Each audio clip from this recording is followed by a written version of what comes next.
नमस्कार दोस्तों, स्वागत है आप सभी का पाथफाइंडर पर।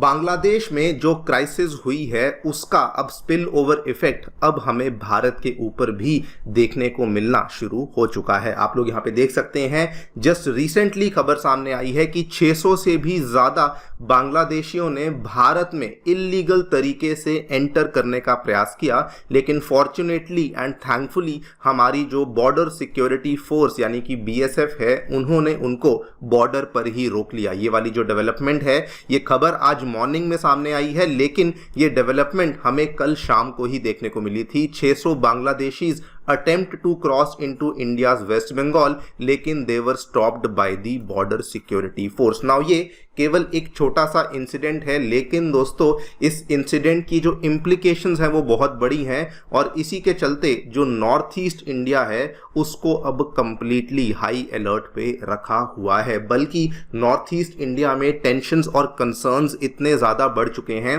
कि नॉर्थ ईस्ट इंडिया का जो स्टूडेंट ग्रुप है, जो north east India students organisation है, उसके द्वारा पीएम नरेंद्र मोदी को चिट्ठी लिखी गई है एंड इवन हमारे होम मिनिस्टर अमित शाह जी को चिट्ठी लिखी गई है, जिसमें उन्होंने साफ साफ कह दिया है कि किसी भी बांग्लादेशी को भारत में असाइलम या फिर रिहैबिलिटेशन करने के लिए इंडिया में, पर्टिकुलरली नॉर्थ ईस्ट इंडिया में, प्लीज इजाजत नहीं दी जानी चाहिए। ये वाला अपडेट आज मॉर्निंग में ही सामने आया है। यहाँ पर भी आप देख सकते हैं, north east student organisation writes to government of India do not rehabilitate Bangladeshi immigrants in the north eastern part. उनके जो चेयरमैन हैं सैमुअल जिरवा, उन्होंने कहा पूरे पूर्वोत्तर क्षेत्र में एक भी बांग्लादेशी को शरण नहीं दी जानी चाहिए या पुनर्वास यानी कि रिहैबिलिटेशन करने का मौका उनको नॉर्थ ईस्ट इंडिया के अंदर नहीं किया जाना चाहिए। और इस पूरी की पूरी चीज़ का समर्थन आसाम के जो मुख्यमंत्री हैं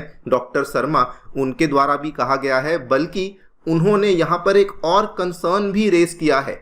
एक कंसर्न तो ये है कि बांग्लादेश से लोग निकल करके हमारे नॉर्थ ईस्ट इंडिया में आएंगे, लेकिन बांग्लादेश के सीएम ने ये भी कहा है कि एक ये भी प्रॉब्लम हो सकती है कि नॉर्थ ईस्ट में जो कई सारे इंसर्जेंट्स एक्टिव हैं वो भी अब बांग्लादेश में जाकर के एक सेफ हेवन अपने लिए बना सकते हैं, एंड हम लोग उसके लिए भी पूरी कोशिश करेंगे कि ये वाले इंसिडेंट्स भी अब हमें देखने को नहीं मिल रहे हैं। बात करेंगे दोस्तों इस पूरी डेवलपमेंट के बारे में, क्यों नॉर्थ ईस्ट को हाई अलर्ट पे रखा गया है, हिस्टोरिकली हमें क्या क्या इवेंट्स देखने को मिले थे जिसकी वजह से आज नॉर्थ ईस्ट में सडनली इतनी चिंताएं बढ़ चुकी हैं। इन सभी चीज़ों के बारे में चर्चा करी जाएगी। आइए शुरू करते हैं मेरे साथ। मेरा नाम है अनिरुद्ध। यदि आप लोग हमें फॉलो करना चाहते हैं, हमारे लेक्चर्स के अपडेट्स को प्राप्त करना चाहते हैं, तो यहाँ पर दिए गए टेलीग्राम चैनल्स के माध्यम से ऐसा कर सकते हैं। आगे बढ़ने से पहले बताना चाहूँगा कि अनअकैडमी के ऑफलाइन सेंटर्स नई दिल्ली के करोल बाग एवं नई दिल्ली के मुखर्जी नगर में आ चुके हैं, एंड इवन उत्तर प्रदेश के प्रयागराज में हमारे सेंटर्स आ चुके हैं। सभी सेंटर्स में हम लोग आपके लिए जनरल स्टडीज़ के कोर्सेज, साथ में CSAT, essay writing classes, current affairs coverage and test series जैसी सेवाएं अवेलेबल करवा रहे हैं। कोई भी आपको डाउट है आप सेंटर को विजिट कर सकते हैं या फिर नीचे दिए गए फ़ोन नंबर्स पर फ़ोन भी कर सकते हैं। फ्री स्टडी मटेरियल प्राप्त करने के लिए आप लोग हमारी अनअकैडमी ऐप को डाउनलोड कर सकते हैं, जिसका लिंक आपको डिस्क्रिप्शन बॉक्स में नीचे दिया गया है।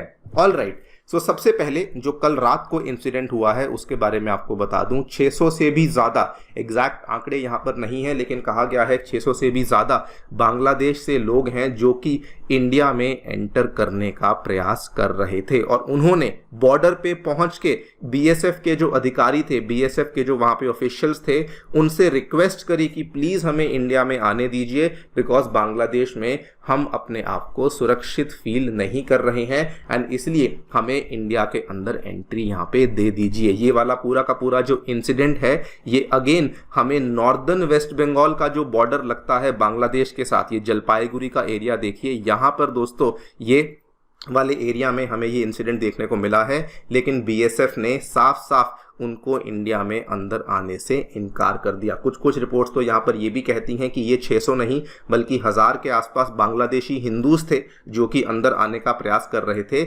लेकिन बीएसएफ ने साफ साफ मना किया। बीएसएफ ने मना क्यों किया? ऑब्वियसली बीएसएफ ने कहा कि देखिए ये अंदर आने का सही तरीका नहीं है। उनको एक्सप्लेन किया गया कि हम लोग आपको इस तरीके से अवैध रूप से, बिना डॉक्यूमेंटेशन के या बिना किसी और प्रावधान के, हम लोग आपको इस तरीके से अंदर आने नहीं दे सकते हैं। लेकिन दोस्तों this clearly is a sign कि ये अब जो इस तरह के इवेंट्स हैं ये अब शुरू हो चुके हैं। यहाँ पर तो लोग वो थे जो कि आकर के रिक्वेस्ट कर रहे थे, लेकिन इसके बाद हमें ऐसे बहुत सारे इंसिडेंट्स देखने को मिलेंगे जहाँ पर इल्लीगली लोग जो हैं वो बांग्लादेश को क्रॉस करके इंडिया में आने का प्रयास करने वाले हैं। और इसी के चलते नॉर्थ ईस्ट स्टूडेंट ऑर्गेनाइजेशन, जो कि आपको बता दूं नॉर्थ ईस्ट जिसको नेसो कहा जाता है, ये नॉर्थ ईस्ट में मिलने वाली जितनी भी स्टूडेंट ऑर्गेनाइजेशंस हैं उन सभी की एक ओवर आर्चिंग अम्ब्रेला बॉडी है जिसको नेसो के नाम से जाना जाता है। इन्होंने पीएम नरेंद्र मोदी को सेपरेटली एंड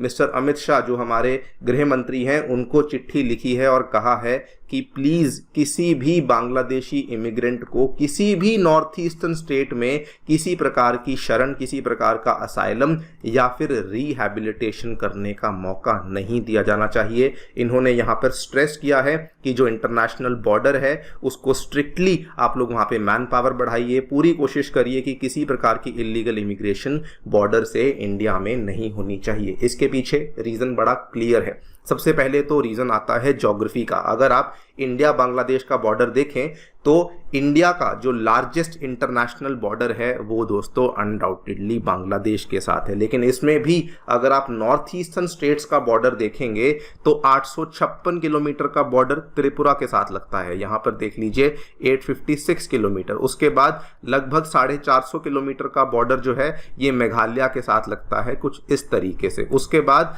जो आसाम के साथ इसका बॉर्डर है वो ऑलमोस्ट 262 किलोमीटर का है, जो कि आपको कुछ थोड़ा यहाँ देखने को मिलता है एंड कुछ आपको थोड़ा यहाँ देखने को मिलता है। एंड उसके बाद 318 किलोमीटर का जो बॉर्डर है वो आपको मिजोरम के साथ देखने को मिलता है। इस प्रॉब्लम की वजह से, बिकॉज ऑफ दिस प्रॉब्लम, यहाँ पर कहा जाता है कि बहुत सारे लोग हैं जो कि इलीगली इंडिया में एंट्री ले सकते हैं।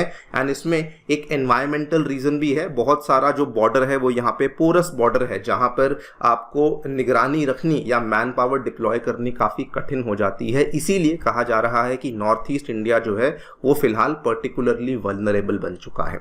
लेकिन यहाँ पर दूसरा कारण असल में हिस्ट्री का भी है। अगर आपने अभी तक नॉर्थ ईस्ट इंडिया की हिस्ट्री को देखा होगा तो हम सभी जानते हैं 1971 में भी एंड इवन 1947 में भी, जब बांग्लादेश बना नहीं था, जब उसको ईस्ट पाकिस्तान कहा जाता था, उस टाइम पर भी बहुत सारे जो इमिग्रेंट्स थे वो वहां से भाग करके अवैध रूप से बॉर्डर क्रॉस करके वो इंडिया में आए और उनके द्वारा फोर्सिबली बहुत सारे एरियाज में, आसाम, त्रिपुरा, मेघालय जैसे इलाकों में लैंड को कैप्चर कर लिया गया। इसका सारा का सारा नुकसान हुआ नॉर्थ ईस्ट के जो ओरिजिनली वहां पे रहने वाले लोग थे। एंड इसीलिए ये लोग कह रहे हैं कि रिक्वेस्ट है किसी भी प्रकार का जो स्पिल ओवर है, किसी भी प्रकार का जो इमिग्रेशन का मास इमिग्रेशन है वो अब इंडिया में नहीं होनी चाहिए। ये तो है एक प्रॉब्लम जो कि नॉर्थ ईस्ट इंडिया फिलहाल फेस कर रहा है। लेकिन एक और प्रॉब्लम है जिसको लेकर आसाम के मुख्यमंत्री डॉक्टर हेमंता शर्मा ने यहाँ पे रेस किया है एंड ये प्रॉब्लम और भी ज़्यादा गंभीर है। नॉर्मली जो अभी तक प्रॉब्लम जिसकी हम बात कर रहे हैं वो ये है कि बांग्लादेश में हुई क्राइसिस की वजह से लोग यहाँ से निकलकर इस तरीके से हमारी नॉर्थ ईस्टर्न स्टेट्स में एंट्री करने का प्रयास कर सकती हैं या फिर इवन वेस्ट बंगाल में एंट्री करने का प्रयास कर सकती हैं। लेकिन डॉक्टर शर्मा का ये कहना है कि नॉर्थ ईस्ट में जो इंसर्जेंसी जिसको हमने बहुत टाइम से बड़ी मुश्किल से काबू में लिया था, अब वो प्रॉब्लम फिर से बढ़ सकती है कि नॉर्थ ईस्ट में, आसाम में या मणिपुर में, नागालैंड में, स्पेशली इन स्टेट्स में जो बहुत बड़े लेवल पे इंसर्जेंसी होती थी, वहाँ पर क्या होता था कि बहुत सारे इंसर्जेंट्स इंडिया में क्राइम्स करते थे, इंडिया में गलत काम करते थे एंड उसके बाद भाग करके बांग्लादेश में चले जाते थे। लेकिन वो प्रॉब्लम पिछले 10-12 साल से काफ़ी ज़्यादा कंट्रोल में थी, all because of the Sheikh Hasina government, जो कि इन इंसर्जेंट्स को बांग्लादेश में सपोर्ट नहीं मिलती थी। लेकिन now this is again a very very big problem कि ऐसे जो इंसर्जेंट ग्रुप्स हैं अगर वो ऐसे काम फिर से शुरू करते हैं, अब वो वापस से बांग्लादेश में जा सकते हैं, जिसका अगेन जो नेगेटिव इम्पैक्ट है वो सीधा सीधा नॉर्थ ईस्ट इंडिया के ही ऊपर पड़ने वाला है। यहाँ पर आप देखिए इन्होंने ये सारी बातें कही हैं कि इंसर्जेंसी को बड़ी मुश्किल से नॉर्थ ईस्ट में हमने काबू में लिया था, बड़ी मुश्किल से कंट्रोल किया था। एंड ये सारी की सारी जो चीज़ें हुई थी शेख हसीना गवर्नमेंट की वजह से ही हुई थी, और आज ये हमारे लिए बहुत बड़ा मुद्दा बन चुका है। यहाँ पर भी अगेन इतिहास गवाह है, हिस्टोरिकली हमें मालूम है कि बहुत सारे ग्रुप्स थे। अगर मैं 2 ग्रुप्स का यहाँ पे नाम लूँ, NDFB, आई थिंक इसका फुल फॉर्म है national democratic front for Bodoland. ये वाला जो ग्रुप था दोस्तों, बहुत देर तक इस तरीके से इंसर्जेंसी में इसका बहुत बड़ा कंट्रीब्यूशन हमें देखने को मिला। एंड ये वाला जो ग्रुप था 34 इयर्स के बाद इस ग्रुप को ख़त्म किया गया था 2020 में। एंड इवन उल्फा ग्रुप, जो कि हम सभी जानते हैं कितना ज़्यादा ये मिलिटेंट ग्रुप बड़ा माना जाता है फ्रॉम असम, और ये वाले ग्रुप को के साथ भी बड़ी मुश्किल से हमारा जो पीस प्रोसेस है, जो पीस वार्ता है, शांति वार्ता है, वो शुरू करी हुई है और वो चल रही है। लेकिन आज सडनली अब बांग्लादेश में तख्ता पलट हो गया है, सरकार नहीं आ जाएगी। यू नेवर नो कि ये वाले जो ग्रुप्स हैं ये फिर से एक्टिव हो जाएं, बिकॉज ये वाले जो ग्रुप्स हैं इनको अब बांग्लादेश में सेफ हेवन मिल सकता है। सो नॉर्थ ईस्ट के लिए जो प्रॉब्लम्स हैं वो एक तरीके से डुअल फेस्ड प्रॉब्लम्स हैं। पहले यहाँ से लोग भाग करके नॉर्थ ईस्ट में आ सकते हैं, दूसरा यहाँ पर अपराध करने वाले लोग वापस नॉर्थ ईस्ट में जा सकते हैं। एंड इसीलिए नॉर्थ ईस्ट इंडिया के लिए पर्टिकुलरली एंड ओवरऑल इंडिया के लिए एक बहुत बड़ी सिक्योरिटी सिचुएशन यहाँ पर बन सकती है। देखते हैं गवर्नमेंट क्या करती है, लेकिन it is very very important